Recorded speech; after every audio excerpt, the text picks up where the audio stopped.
अक्षय तृतीया एक ऐसा पर्व है जिसे धन और समृद्धि के रूप में मनाया जाता है।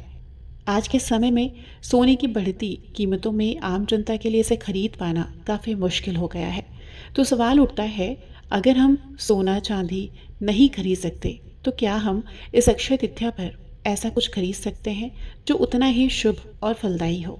तो जी हाँ, आज की इस वीडियो में हम जानेंगे ऐसे विकल्पों के बारे में जो ना केवल अक्षय तृतीया पर शुभ माने जाते हैं बल्कि हर आम इंसान की पहुंच में भी है। तो चलिए जानते हैं इन चीज़ों के बारे में जो आपके घर में लक्ष्मी का आगमन कर सकती है बिना सोने की खरीदारी करे भी।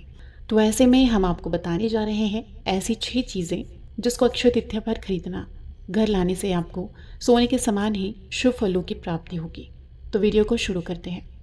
पहला है, अक्षय तृतीया पर आप रुई खरीद सकते हैं। रुई को शुद्धता और सात्विकता का प्रतीक माना जाता है।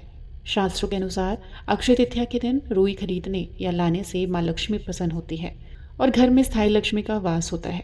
इस दिन लाई गई रुई को भी अक्षय फल देने वाली माना जाता है। मान्यता है कि इस दिन रुई खरीद कर घर लाने से घर में से आर्थिक तंगी दूर होती है, सुख समृद्धि आती है। रुई से बना बाती का उपयोग पूजा में करने से इससे धन में स्थायित्व और वृद्धि भी बढ़ जाती है। रुई को देवी की पूजा में उपयोग करने पर अक्षय तृतीया का पुण्य और गुना बढ़ जाता है। इसे घर में लाकर तिजोरी, अनाज भंडारा आदि में रखा जाता है जिससे वहाँ कभी अभाव ना हो। दूसरी चीज़ है सेंधा नमक। सेंधा नमक को आयुर्वेद और वास्तु दोनों में अत्यधिक पवित्र और शक्तिशाली माना जाता है। अक्षय तृतीया के दिन सेंधा नमक लाना घर में स्थायी लक्ष्मी का प्रवेश कराने के समान होता है। यह घर की नकारात्मक ऊर्जा को दूर करता है और सकारात्मक का संचार करता है। सेंधा नमक कर्ज और दुर्भाग्य को भी दूर करता है। अक्षय तृतीया के शुभ मुहूर्त में यदि इसे घर लाया जाए तो यह वर्ष भर के आर्थिक और मानसिक कष्टों को दूर करता है। आपके घर में माँ लक्ष्मी का आगमन होता है और आपके धन में अक्षय की वृद्धि होती है। तीसरा है मिट्टी का बर्तन। अक्षय तृतीया पर मिट्टी का बर्तन लाने का धार्मिक और पारंपरिक दृष्टि से भी बहुत गहरा महत्व है। यह परंपरा केवल उपयोगिता तक सीमित नहीं है बल्कि इससे सांस्कृतिक, आध्यात्मिक और वास्तु से जुड़ी अनेक शुभ कामनाएं भी शामिल है। मिट्टी को पृथ्वी तत्व माना गया है और यह माता पृथ्वी का रूप है। अक्षय तिथि के दिन मिट्टी के बर्तन खरीदना धरती माता का सम्मान करने जैसा है, जिससे जीवन में स्थायित्व, समृद्धि और स्थायी सुख की प्राप्ति होती है।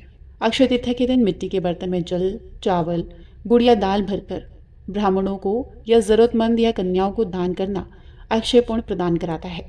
यह कार्य 7 पीढ़ियों तक का पुण्य फल देता है, ऐसा स्कंद पुराण और गरुड़ पुराण में भी बताया गया है। अब अगला है जौ खरीदना। अक्षय तृतीया पर घर में जौ लाने का विशेष महत्व होता है। यह परंपरा वेदों और पुराणों में अत्यधिक शुभ मानी जाती है।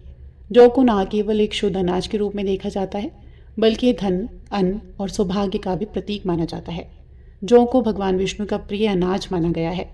अक्षय तृतीया पर विष्णु जी की पूजा में जौ चढ़ाना और फिर उसे घर में रखना घर में विष्णु कृपा और स्थायी लक्ष्मी को आकर्षित करता है। अक्षय तृतीया पर लाया गया जौ अक्षय धन का प्रतीक होता है। मान्यता है कि इस दिन जो भी शुभ कार्य किया जाता है उसका फल अक्षय रहता है। अब अगला है कौड़ी खरीदना। अक्षय तृतीया पर कौड़ी लाने का महत्व अत्यंत शुभ धनवर्धक माना गया है। यह परंपरा वेदों युगों से जुड़ी हुई है और देवी लक्ष्मी की कृपा प्राप्त करने का अत्यंत प्रभावशाली उपाय माना जाता है। कौड़ी को महालक्ष्मी का स्वरूप माना गया है। मान्यता है कि अक्षय तृतीया के दिन कौड़ी घर लाने और उसे पूजा स्थल या तिजोरी में रखने से धन में वृद्धि होती है और धन की तंगी दूर होती है। कौड़ी को तिजोरी, कैश बॉक्स या अनाज के डिब्बे में रखने से घर में अन्न और धन की कभी कमी नहीं होती। अब आइए थोड़ी चर्चा कर लेते हैं कि अक्षय तृतीया के दिन क्या करना चाहिए।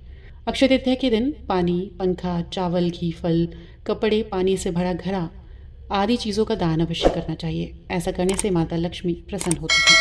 अक्षय तृतीया के दिन नए काम की शुरुआत ज़रूर करनी चाहिए। यज्ञ, पूजा पाठ, ध्यान, जप, सोना चांदी खरीदना, वाहन खरीदना, भूमि पूजन, नया बिजनेस स्टार्ट करना आदि नए कार्य व शुभ कार्य करना चाहिए। ऐसा करने से